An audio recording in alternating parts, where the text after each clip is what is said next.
Hello বন্ধুগণ, আজ একদম একটা নতুন ভিডিও নিয়ে এসেছি। একদম এক্সাইটিং একটা ভিডিও হতে চলেছে এটা। তোমরা কিন্তু স্কিপ না করে পুরোটা দেখো শেষ পর্যন্ত। তো এটা ছিল আমার জীবনে প্রথম করা পোর্ট্রেটগুলো।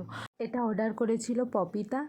তো ও যখন অর্ডার করেছিল তখন আমাকে বলেছিল, দিদি পোর্ট্রেটগুলো আর পোর্ট্রেট গাছকৌটো কি হবে? আমি তো গাছকৌটো যেহেতু করিনি কখনো পোর্ট্রেট, তো আমি বলেছি না, কুলোটা আমি ফার্স্ট টাইম করব। তাই আমি বললাম যে কুলোটা হবে। তো অনেক ভয়ে ছিলাম যে পোর্ট্রেটগুলো করব, একদম পোর্ট্রেটটা ঠিকঠাক আসবে কি না, পছন্দ হবে কি না।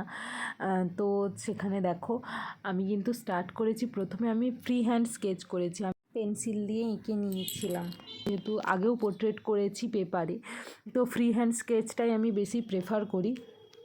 তো তোমরা আশা করি দেখেছো, ভিডিওর প্রথমের দিকেই আমি ছবিগুলো দিয়ে দিয়েছি। তো তোমরা চাইলে শেষের দিকে আমি আরেকবার ছবিগুলো দিয়ে দেবো। পুরো কোলোটা করার পরে দেখো তোমরা মিলিয়ে কতটা কীরকম হয়েছে। যেহেতু ফার্স্ট টাইম করেছি, তো আমি খুবই টেনশানে ছিলাম যে ঠিকঠাক হবে কি না, ঠিকঠাক আসবে কি না। তো ও পেয়ে গেছে হাতে কুলোটা, এবং ওর ছবিতে প্রথমে পাঠিয়েছিলাম, ততটা বুঝতে পারেনি। হাতে পাওয়ার পর বলেছে, দিদি অসম্ভব সুন্দর হয়েছে। তো ওর খুব পছন্দ হয়েছে। আমার এটাতেই খুশি যে কাস্টমারের জন্য, যার জন্য করা, তার যদি পছন্দ হয়। তারপরে একটা টেনশনে ছিলাম যে স্পেশাল দিনের জন্য অর্ডার করেছে, বিয়ে বোঝোই তো কতটা স্পেশাল একটা দিন একটা মেয়ের কাছে, প্রত্যেকটা মেয়ের কাছেই আর কি। তো সেই দিনের জন্য অর্ডার করেছে। যদি বাই চান্স খারাপ হয়ে যায় তাহলে কি বলবো, আমার নিজেরই খারাপ লাগবে। সেই কারণে অনেক বেশি চিন্তায় ছিলাম। তো তোমরা দেখো এখানে আমি কিন্তু প্রত্যেকটা কালার ইউজ করেছি, সেগুলো দেখিয়ে দিয়েছি, এবং কালারের নামগুলোও লিখে দিয়েছি। আশা করি তোমাদের বুঝতে কোনো অসুবিধা হবে না।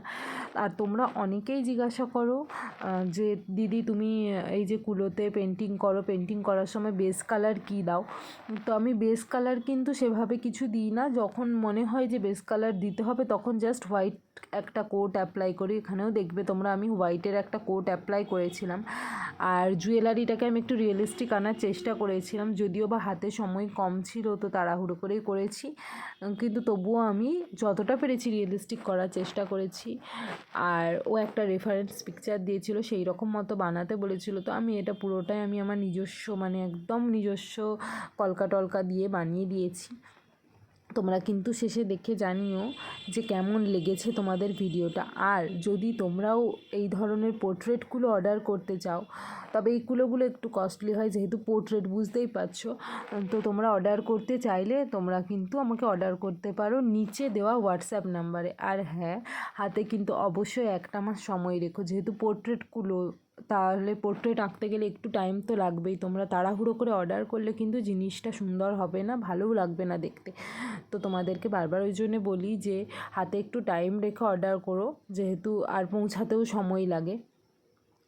তো দেখো এই ছিল পোর্ট্রেটগুলো। আর আরও একটা গাছকৌটোও অর্ডার করেছিল। তো আমি গাছকৌটোটা আবার একটা ভিডিওতে দেখাবো তোমাদেরকে। আশা করি এই ভিডিওটা তোমাদের ভালো লেগেছে। দেখো ভার্নিশ করার পর এটা হচ্ছে লাস্ট ভিউ। যদিও বা সেদিন অতটা রোদ ছিল না, তাই বাইরে গিয়ে ছবি তুলতে পারিনি, ঘরের মধ্যেই ছবিটা তুলেছি। দেখে জানিও তোমরা কেমন লেগেছে। আর আরও নতুন নতুন ভিডিও পেতে আমার চ্যানেলটায় অবশ্যই চোখ রেখো, আমার ফেসবুক পেজ ফলো করে দিও। Thank you.